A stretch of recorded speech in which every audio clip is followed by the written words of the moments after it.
नमस्कार दोस्तों, RPSC solution with Rupesh में आपका स्वागत है। आज इस वीडियो के अंदर हम माउंटेन्स के बारे में पढ़ेंगे। इससे पहले माउंटेन्स की दो वीडियो आ चुकी है, जिसमें हमने माउंटेन्स की डेफिनेशन और उसका क्लासिफिकेशन पढ़ा है और नॉर्थ अमेरिका के माउंटेन्स के बारे में भी पढ़ा है। नॉर्थ अमेरिका के माउंटेन्स में एक माउंटेन रह गया था, इसकी चर्चा इस वीडियो में करते हैं और आगे फिर हम south America, Africa, Asia, Australia और अंटार्कटिका, इन सभी कॉन्टिनेंट के माउंटेन्स के बारे में चर्चा करने वाले हैं। अब देखते हैं, लास्ट वीडियो के में हमने अपलेशियन पर्वत की बात की थी, उस पर हमने उसको ठीक से नहीं पढ़ पाए थे। आज हम उसको वापस कर रहे हैं। अपलेशियन माउंटेन यह नॉर्थ अमेरिका के अंदर है, ठीक है। नॉर्थ अमेरिकन कॉन्टिनेंट की बात कर रहा हूँ मैं। नॉर्थ अमेरिकन कॉन्टिनेंट में अमेरिका के अंदर ईस्ट में स्थित है, ठीक है। उत्तरी अमेरिका के पूर्व में स्थित है। तो अब हमने इसकी लोकेशन जान ली। अब इसके आगे बात करते हैं कि ये क्या है। ये एक प्राचीन वलित पर्वत है, ठीक है। क्या है? एक प्राचीन वलित पर्वत है, एक पुराना फोल्डेड माउंटेन है। इसकी सबसे ऊंची चोटी जो है वो है मिशेल, ठीक है। हम बात करते हैं, अब हम मैप में देखते हैं कि ये कहाँ पे है। देखिए, ये उत्तरी अमेरिका है पूरा। ये यहाँ पे मैक्सिको नीचे, ये अमेरिका, ये कनाडा और ये अमेरिका का अलास्का। इसके ईस्ट की तरफ ये अपलेशियन रेंज है, ठीक है। अपलेशियन रेंज है और ये पिडमॉन्ट है। इसको ध्यान रखिएगा, पिडमॉन्ट। मैं इसके बारे में आगे बात करूँगा, ठीक है। अब आगे हम देखते हैं कि ये प्राचीन वलित पर्वत है, इतना याद रखना है। दूसरी इसकी ऊंची चोटी कौन सी है? मिशेल है। आगे हम बात करते हैं कि इसके पूर्वी ढाल के पास अपरदन के कारण पिडमॉन्ट पठार का निर्माण हुआ है। पिडमॉन्ट पठार का निर्माण कैसे हुआ है? आप ये मानिए कि जैसे ये एक माउंटेन है, अपलेशियन माउंटेन था। इस माउंटेन पे अपरदन के बाह्य कारक जो होते हैं, ये अपरदन एक बाह्य बल होते हैं, यानी कि वायु और जल के अपरदन के कारण इसका पूर्वी घाट है, उसकी तरफ से घर्षण के कारण एक पठार का निर्माण हुआ है। इसे हम पिडमॉन्ट पठार कहते हैं, ठीक है। दूसरी बात करते हैं कि ये बहुत इंपॉर्टेंट क्यों है? क्योंकि यहाँ पे बहुत ही हाई क्वालिटी का कोयला मिलता है, ठीक है। अब आगे बात करते हैं कि इससे जो हमें अभी हमने बात की थी कि पिडमॉन्ट पठार की बात की थी, यहाँ से जब नदियाँ उतरती है तो इस पठार से नीचे गिरती है। इसके आगे कोस्टल रेंज है, ये अटलांटिक महासागर आ जाता है। इसके आगे आप देखेंगे मैप के अंदर, आप देखेंगे कि ये अपलेशियन माउंटेन है, इसका पूर्वी घाट है, इस पूर्व की तरफ में पिडमॉन्ट पठार बन गया है और ये अटलांटिक महासागर आ गया है, ठीक है। तब ये नदियाँ जब यहाँ से नीचे गिरेगी तो एक पठार से नीचे गिरेगी। जब ये पठार से नीचे गिरती है तो वहाँ पे एनर्जी जनरेट करने के सिस्टम गवर्नमेंट ने वहाँ पे लगा रखे हैं। अमेरिका में वहाँ पे एनर्जी जनरेट की जाती है। इस वजह से जो ये अपलेशियन माउंटेन है वो जल विद्युत उत्पादन करने वाला क्षेत्र है और ऊर्जा उत्पादन करने के क्षेत्र में इसका महत्वपूर्ण स्थान है। तो देख लिया हमने अपलेशियन माउंटेन के बारे में कि अपलेशियन माउंटेन अमेरिका के पूर्व में है, प्राचीन वलित पर्वत है, इसकी सबसे ऊंची चोटी मिशेल है, पिडमॉन्ट पठार बनाता है, इसमें उच्च गुणवत्ता वाला कोयला पाया जाता है, दूसरी एनर्जी इसमें जल विद्युत उत्पादन करने की क्षमताएं इसमें है। इस प्रकार हमने उत्तरी अमेरिका के जो पर्वत हैं उनको पढ़ लिया है। अब हम दक्षिणी अमेरिकी पर्वतों की बात करेंगे। तो अब दक्षिण जो अमेरिका है उसके अंदर सबसे जो मेन माउंटेन है वो है एंडीज माउंटेन। एंडीज माउंटेन ही पूरे दक्षिण अमेरिका के अंदर फैला हुआ है, वहाँ के 7 देशों के अंदर फैला हुआ है। अब बात करते हैं एंडीज माउंटेन के बारे में। एंडीज माउंटेन का हमने ये दक्षिण अमेरिका का मैप बना रखा है जिसमें एंडीज माउंटेन को बता रखा है। इसमें चिली में यहाँ पे आटाकामा मरुस्थल है, यहाँ पे बोलीविया में बोलीविया का पठार है और ये पेंटागोनिया का मरुस्थल इसके लेफ्ट साइड में है।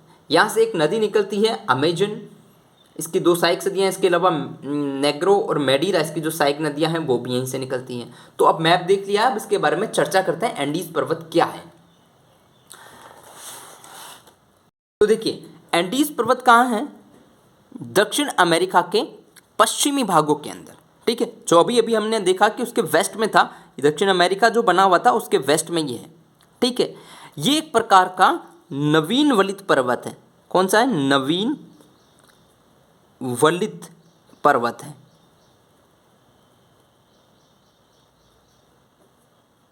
ठीक है। अब इसका निर्माण कैसे हुआ है? इसका निर्माण हुआ है, इसके पहले भी हम बात कर चुके हैं कि इनका निर्माण कैसा हुआ था। नजाक प्लेट का दक्षिणी अमेरिका की प्लेट के नीचे अभिसरण हुआ था या क्षेपण हुआ था, उसकी वजह से इस पर्वत का निर्माण हुआ है। ठीक है, आगे हम बात करते हैं कि यह विश्व की सबसे लंबी पर्वत श्रृंखला है, क्योंकि ये पूरे कॉन्टिनेंट के अंदर, पूरा जो साउथ अमेरिका का कॉन्टिनेंट है उसके अंदर फैली हुई है। ठीक है, ये 7 देशों के अंदर है। सबसे पहले इसकी शुरुआत होती है, हम इसको मैप में देखते हैं।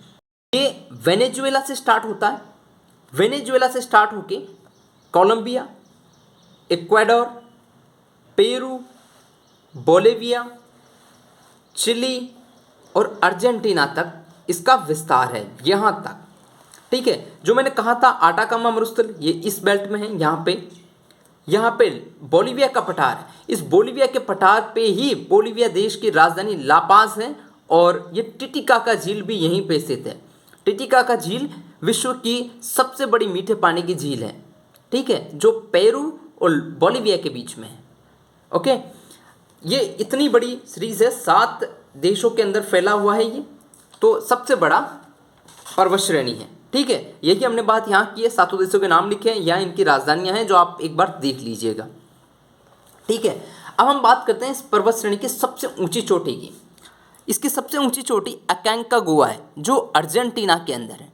ठीक है, जो ये पेरू की राजधानी सैंटियागो है उससे थोड़ा सा ऊपर की तरफ चलने पे है। अब अगर हम अकांकागुआ की बात करें तो अकांकागुआ पश्चिमी गोलार्ध यानी कि जैसे ये मान लीजिए कि ये 0 डिग्री देशांतर है और ये 0 डिग्री अक्षांश। ठीक है, भारत हमारा यहाँ पे आता है। ठीक है, तो भारत में तो बहुत सारी ऊंची चोटियाँ हैं जो हिमालय और काराकोरम श्रेणी में है, लेकिन जो पश्चिमी गोलार्ध है, इस पश्चिमी गोलार्ध की सबसे ऊंची चोटी है अकांकागुआ। ठीक है, तो पश्चिमी गोलार्ध की सबसे ऊंची चोटी कौन सी है? अकांकागुआ। और दक्षिणी अमेरिका की सबसे ऊंची चोटी भी अकांकागुआ। ठीक है, ये अर्जेंटीना के अंदर है। अब बात करते हैं कि इसके अंदर बहुत सारी ज्वालामुखी चोटियाँ पाई जाती है। ज्वालामुखी चोटियाँ जो ज्वालामुखी पर्वत का निर्माण करती है, वो कौन कौन सी है? वो है कोटोपैक्सी और चिम्बारोज। ये इक्वाडोर देश के अंदर आती है। ठीक है, दूसरी बात, एंडीज पर्वत से निकलने वाली प्रमुख नदियाँ कौन कौन सी हैं? अमेजन और कोलोराडो अगर आपने देखा होगा तो उत्तरी अमेरिका के अंदर भी थी। इसकी 2 सहायक नदियाँ नेग्रो और मेरिडा भी। अब हम एक बार वापस इसको मैप में देख लेते हैं। देखिए, ये जो सैंटियागो है, इसके यहाँ पे ये अकांकागुआ यहाँ पे है, और जो हमने चिम्बारोजी और कोटोपैक्सी पर्वतों की बात की थी वो यहाँ पे है। ठीक है, इस प्रकार हमने एंडीज पर्वत के बारे में बात कर ली है। अब हम बात करते हैं अफ्रीका के पर्वतों के बारे में। ठीक है, अफ्रीका में ये मैप देख लीजिए अफ्रीका का। इसमें ऊपर यूरोप आ गया, इधर भूमध्य सागर आ गया, इधर अटलांटिक महासागर आ गया। ठीक है, ये एटलस, लोमा पर्वत श्रेणी, डेकन्सबर्ग, किलिमंजारो, केन्या और रुबेंजोरी। हम मेन पर्वतों की बात कर रहे हैं जो एग्जाम में फ्रेम होते हैं। ऐसे तो बहुत सारे माउंटेन्स होते हैं जिनको पढ़ा जा सकता है, पर जो क्वेश्चन फ्रेम होते हैं हम उन्हीं की चर्चा करेंगे। ठीक है, हम सबसे पहले बात करते हैं एटलस माउंटेन की। ठीक है, एटलस माउंटेन की बात करते हैं तो ये कहाँ पर है ना? एटलस माउंटेन उत्तरी अफ्रीका के अंदर, उत्तरी अफ्रीका में कहाँ पे? मोरक्को, अल्जीरिया और ट्यूनीशिया में। अभी इसको मैप में देखेंगे। सबसे पहले हम बात कर लेते हैं एटलस पर्वत की। ये एक नवीन वलित पर्वत है। नवीन वलित पर्वत क्यों है? क्योंकि सर हमने बात की है कि जो यूरोप था, ये अफ्रीकन और यूरोप प्लेट के निक्षेपण के कारण इस पर्वत का निर्माण हुआ है, और यूरोप में भी इसी वजह से कई नवीन पर्वतों का निर्माण हुआ है। ठीक है, तो यूरेशियन और अफ्रीकन प्लेट के निक्षेपण के कारण इसका निर्माण हुआ है। ठीक है, इस वजह से नवीन वलित पर्वत, इसका निर्माण मतलब प्लेटों के टकराने से ही निर्माण होता है, लेकिन इसका निर्माण अभी के समय में हुआ है, नए समय में, यानी कि नवीन वलित पर्वत है ये। ठीक है, एटलस पर्वत अफ्रीका का सबसे नवीन वलित पर्वत। ठीक है, इसका विस्तार मोरक्को, अल्जीरिया और ट्यूनीशिया में है। इसकी सबसे ऊंची चोटी टबकल है जो मोरक्को के अंदर है। ठीक है, आगे हम बात करते हैं एटलस पर्वत अंटार्कटिक महासागर और भूमध्य सागर की तटीय रेखा को सहारा मरुस्थल से अलग करता है। कैसे? देखिए, ये एटलस पर्वत के पूर्व में सहारा मरुस्थल फैला हुआ है 11 देशों के अंदर, पूर्वी अफ्रीका के अंदर। एटलस पर्वत के आगे ये नहीं गया क्योंकि इसका विस्तार एटलस पर्वत से आगे नहीं हो पाया। ये इधर भूमध्य सागर है और इधर अटलांटिक महासागर है। ये इसकी कोस्टल लाइन है। इस कोस्टल लाइन और सहारा डेजर्ट को अलग कौन करता है? एटलस पर्वत। यही बात हमने यहाँ नीचे कही है, ठीक है। अब हम एटलस पर्वत को देखते हैं। ये पर्वत इन 3 देशों में फैला हुआ है, मोरक्को, अल्जीरिया और ट्यूनीशिया, ठीक है। ये भूमध्य सागर, ये अटलांटिक महासागर, ठीक है। अब हम ये देखिए, ये एटलस जो आ गया, ये यहाँ पे सहारा मरुस्थल, ये अटलांटिक और इसकी कोस्टल लाइन दोनों को अलग करता है। और इसकी सबसे ऊंची चोटी टॉपिकल जो हमारे मोरक्को के अंदर स्थित है, ठीक है। इस प्रकार एटलस पर्वत हमने पढ़ लिया। अब हम पढ़ेंगे लोमा। लोमा पर्वत के बारे में ज़्यादा इम्पोर्टेंट चीज़ ये है कि यहाँ से नाइजर नदी का उद्गम होता है, ठीक है। नाइजर नदी पूर्वी अफ्रीका की सबसे बड़ी नदी है। ये कहाँ से कौन से देशों से निकलती है? सिएरा लियोन और गिनी देश से निकलती है। और नाइजर नदी यहाँ की सबसे बड़ी, ये देखिए, पूर्वी अफ्रीका की सबसे बड़ी है नाइजर नदी। ये देखिए, गिनी और सिएरा लियोन, यहाँ इसके बीच में है लोमा पर्वत। ये देखिए, ये लोमा माउंटेन यहाँ पे है और यहाँ से नाइजर नदी का उद्गम होता है, ठीक है। आगे हम बात करते हैं नाइजर के बाद में, नहीं, लोमा पर्वत के बाद में डेकेंसबर्ग पर्वत के बारे में बात करते हैं। डेकेंसबर्ग का आपने काफ़ी बार नाम सुना होगा। ये दक्षिण अफ्रीका के अंदर है, ठीक है। दक्षिण अफ्रीका के पूर्वी भागों में, जबकि अफ्रीकन कॉन्टिनेंट के दक्षिण में है। दक्षिण अफ्रीका तो साउथ में ही है उसके। यहाँ की सबसे इंपॉर्टेंट बात क्या है कि यहाँ से ऑरेंज नदी, जो दक्षिण अफ्रीका की इंपॉर्टेंट है, सबसे बड़ी नदी है, उसका उद्गम होता है। उसकी सबसे ऊंची चोटी लेनियाना है। आइए इसको मैप में देखते हैं। ये साउथ अफ्रीका है। साउथ अफ्रीका में यहाँ पे वो है माउंटेन है, कौन सा? डेकेंसबर्ग। यहाँ से जो नदी निकलती है उसका नाम क्या था? उसका नाम है ऑरेंज नदी, जो यहाँ की सबसे इस इम्पोर्टेंट नदी है जो इस पर्वत से निकलती है, ठीक है। इसके बाद में हम बात करते हैं किलिमंजारो। साउथ अफ्रीका का, अफ्रीका का सबसे इंपॉर्टेंट पहाड़ मान सकते हैं एटलस के बाद में। क्वेश्चन वाइज ऐसे तो सारे ही पहाड़ अपने आप में विशिष्ट हैं, ठीक है। किलिमंजारो कहाँ पे है? किलिमंजारो अफ्रीकन कॉन्टिनेंट के दक्षिण पूर्व में स्थित है, ठीक है। दक्षिण पूर्व में तंजानिया के अंदर स्थित है, तंजानिया देश के अंदर स्थित है। ये एक प्रकार का डोरमेंट वॉल्केनो है, यानी कि मृत ज्वालामुखी। मृत ज्वालामुखी का मतलब इसमें कई सालों से कोई उद्गार नहीं हुआ है, ज्वालामुखी उद्गार नहीं हुआ है, ये मृत ज्वालामुखी है, ठीक है। ये अफ्रीका का सबसे ऊंचा पर्वत है और अफ्रीका की सबसे ऊंची चोटी है किलिमंजारो, जिसकी ऊंचाई कितनी है? 5895 मीटर। तो अफ्रीकन कॉन्टिनेंट की सबसे ऊंची चोटी कौन सी है? किलिमंजारो, ठीक है। ये पूर्वी ब्रंश घाटी के पास में, इसके बारे में मैं बता दूंगा। दूसरी बात, ये दुनिया का सबसे मुक्त खड़ा पर्वत, यानी कि free standing mountain. Free standing mountain का मतलब क्या हुआ कि ये अपने आप में सिर्फ एक ही पहाड़ है, इसके आसपास में कोई पर्वत नहीं है। वरना जब पर्वतों का निर्माण होता है तो उसके आसपास में कोई पर्वत जरूर होते हैं, ठीक है। ये अकेला मुक्त खड़ा पर्वत है। इसका कारण क्या है? क्योंकि ये ज्वालामुखी है, ठीक है। अब हम बात करते हैं कि ये इसको मैप में देखते हैं। ये देखिए, ये पूर्वी अफ्रीका का तंजानिया है। तंजानिया के यहाँ पे किलिमंजारो स्थित है, ठीक है। किलिमंजारो ये माउंटेन यहाँ पे इसके आसपास में स्थित है, ठीक है। ये यहाँ से नदियाँ निकल रही है। मैंने कहा था कि ये अफ्रीका की ब्रंश घाटी, पूर्वी ब्रंश घाटी के पास में स्थित है। ये जो लाइन दिख रही है आपको, ये एक फॉल्ट है। फॉल्ट कैसे? मैंने पहले बताया था कि दो जो प्लेटें होती हैं, उन प्लेटों के बीच में एक दूसरे के निक्षेपण के कारण या दरार खिंचाव के कारण दरार आ जाती है, तो उसे कहते हैं फोल्ट, ठीक है। तो ये फोल्ट के पास में स्थित है।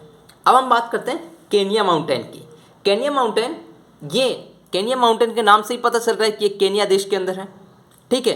दूसरी बात, ये अफ्रीका का दूसरा सबसे ऊंचा पर्वत है। पहला कौन सा था? किलिमंजारो, ठीक है। आगे की बात कि ये विषुवत रेखा के पास में स्थित है। विषुवत रेखा यानी कि इक्वेटर लाइन के पास में स्थित होने के कारण यहाँ पे जो वनस्पति है वो अच्छी खासी है, जैव विविधता अच्छी है, क्योंकि यहाँ पे इक्वेटर लाइन पे बारिश अच्छी होती है। अब देखते हैं, देखिए ये केन्या है, तंजानिया के जस्ट ऊपर, उसके यहाँ पे मेरू और किसुमू के पास में ये स्थित है। ठीक है, इसके बारे में हमने बात कर ली। अब हम बात करते हैं रुवेंजोरी पर्वत के बारे में। ठीक है, रुवेंजोरी पर्वत है, ये कहाँ पे है? कॉन्गो प्रजातांत्रिक गणराज्य DRC और युगांडा के बीच में स्थित है। ठीक है, ये भी एक ज्वालामुखी पर्वत है और अफ्रीकी भ्रंश घाटी के पास में स्थित है। इसके बारे में मैं आगे इसको मैप में बता दूंगा। आगे, यह अफ्रीका का तीसरा ऊंचा पर्वत है। पहला कौन सा? पहला था किलिमंजारो, दूसरा केन्या और तीसरा रुवेंजोरी। ठीक है, ये भी केन्या पर्वत की तरह इक्वेटर लाइन के पास होने के कारण इसमें जो जैव विविधता है वो काफ़ी ज़्यादा पाई जाती है। ठीक है, इस रुवेंजोरी पर्वत का महत्व इसलिए है क्योंकि यहाँ पे जो ग्लेशियर हैं, उन ग्लेशियर से नील नदी को जो पानी मिलता है उसका स्रोत है ये। ठीक है, स्रोत मतलब नील नदी यहाँ से उद्गम नहीं होता है, लेकिन नील नदी का उद्गम जिन झीलों से होता है, आगे हम पढ़ेंगे नील नदी के बारे में, उनको पानी यहाँ से जाता है। खास बात क्या है, इसे माउंटेन ऑफ मून्स के नाम से जाना जाता है, यानी कि चंद्रमा के पर्वतों के नाम से जाना जाता है। ये देखिए, ये आ गया कॉन्गो प्रजातांत्रिक गणराज्य और ये हमारे ये यहाँ पे युगांडा। ठीक है, युगांडा और इन दोनों देशों के बीच में लगभग यहाँ पे ये माउंटेन है रुवेंजोरी, और ये पूर्वी अफ्रीका का पूर्वी फोल्ट है, इसकी बात कर रहे हैं, जिसका हमने बताया था कि ये अफ्रीकी भ्रंश घाटी के पास है। ठीक है, तो ये अफ्रीकी भ्रंश घाटी जो है इसके पास में स्थित है। ठीक है, अब हमने ऐसे अफ्रीका के पहाड़ों की बात कर ली है, लगभग सभी पहाड़ों की बात कर ली है। अब हम यूरोप के पर्वतों की बात करेंगे। यूरोप के माउंटेन्स की बात करते हैं। यूरोप में हमने मैप नहीं बनाया, थोड़ी दिक्कत आ रही थी, तो अब सीधा हम पर्वतों की बात करते हैं। यूरोप में एक आल्प्स पर्वत है। ठीक है, वैसे तो पर्वत बहुत सारे हैं, ये देखिए आप ऊपर देखेंगे कि हम इन पर्वतों को पढ़ने वाले हैं। Alps, Cantabrian, Pyrenees, Apennine, Balkan, पेंट्स, काकेसस, यूराल और ब्लैक फॉरेस्ट, ऐसे बहुत सारे पर्वत हैं। इन सबको हम पढ़ेंगे जो एग्जाम की दृष्टि से इंपॉर्टेंट है। सबसे पहले हम बात करते हैं आल्प्स पर्वत की। आल्प्स पर्वत हमने काफ़ी बार इसकी चर्चा की है कि एक नवीन वलित पर्वत है। ठीक है, इसका निर्माण वही अफ्रीकी और यूरेशियन प्लेट के अभिसरण के कारण इसका निर्माण हुआ है। ठीक है, सबसे मेन चीज़ है ये कहाँ पाया जाता है, मतलब किस जगह अवस्थित है। तो ये फ्रांस, स्विट्जरलैंड और इटली की सीमा पर स्थित है, तीनों के बीच में आता है। ठीक है, इसकी सबसे ऊंची चोटी मांट ब्लांक इसकी सबसे ऊंची चोटी है। इस नदी की इस पर्वत श्रेणी की खास बात है कि यहाँ से राइन नदी और रोन नदी का उद्गम होता है। राइन नदी उत्तरी सागर में गिरती है, जबकि जो रोन नदी है वो लॉरेंस की खाड़ी में गिरती है। देखिए, अब हम आल्प्स पर्वत को देखते हैं, मैप के अंदर आल्प्स पर्वत को देखते हैं। ये देखिए, यहाँ पे ये आल्प्स पर्वत श्रेणी है।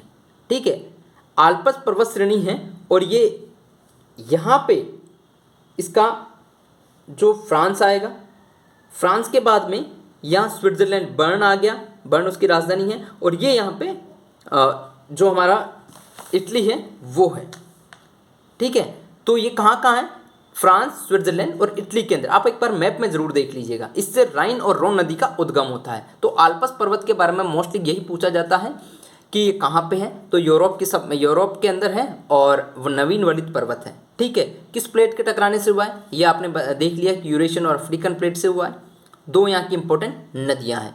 हम डिटेल स्टडी इसलिए करते हैं क्योंकि हम अगर इसका कुछ भी हमको पता है तो हमें उस क्वेश्चन को फ्रेम लगाने में बहुत आसानी होगी।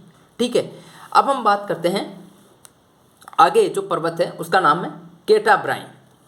कैटाब्राइन पर्वत जो है वो स्पेन में स्थित है। ठीक है, यूरोप के जितने भी पर्वत हैं वो सभी लगभग नवीन वलित पर्वत हैं। ठीक है, इसका निर्माण भी यूरेशियन और अफ्रीकन प्लेट के अभिसरण से हुआ है। स्पेन में है, स्पेन का प्रमुख पर्वत है, और स्पेन की जो मेन नदी है इब्रो, उसका उद्गम इसी से होता है। एक बार हम इसको मैप में देख लेते हैं। ये देखिए, यहाँ पे स्पेन है, ये स्पेन है, स्पेन में कैटाब्राइन पर्वत है, ठीक है, यहाँ से इब्रो नदी का उद्गम हो रहा है, ठीक है। अब हम बात करते हैं इसके आगे पेरेनीज पर्वत की। पेरेनीज पर्वत भी नवीन वलित पर्वत है जो स्पेन और फ्रांस की सीमा के बीच में है। अभी हमने कैटाब्राइन पर्वत देखा था, कैटाब्राइन पर्वत के जस्ट आगे, यानी कि ये देखिए, ये कैटाब्राइन पर्वत है, कैटाब्राइन पर्वत के जस्ट आगे पेरेनीज पर्वत है। यहाँ से फ्रांस स्टार्ट हो जाता है इधर, और इधर स्पेन है, तो इन दोनों के बीच में पेरेनीज है और स्पेन में क्या है, कैटाब्राइन है, ठीक है। आगे हम बात करते हैं एपिनाइन पर्वत श्रेणी की। एपिनाइन पर्वत श्रेणी कहाँ पे है? एपिनाइन पर्वत श्रेणी इटली में है, ठीक है। एपिनाइस कहाँ पे? इटली में है, इटली में है, और ये नवीन वलित पर्वत है। यहाँ से किस नदी का उद्गम होता है? टिबेर नदी का। टिबेर नदी के पास में इटली की राजधानी रोम प्लस वेटिकन सिटी बसा हुआ है, ठीक है। एपिनाइस हो गया।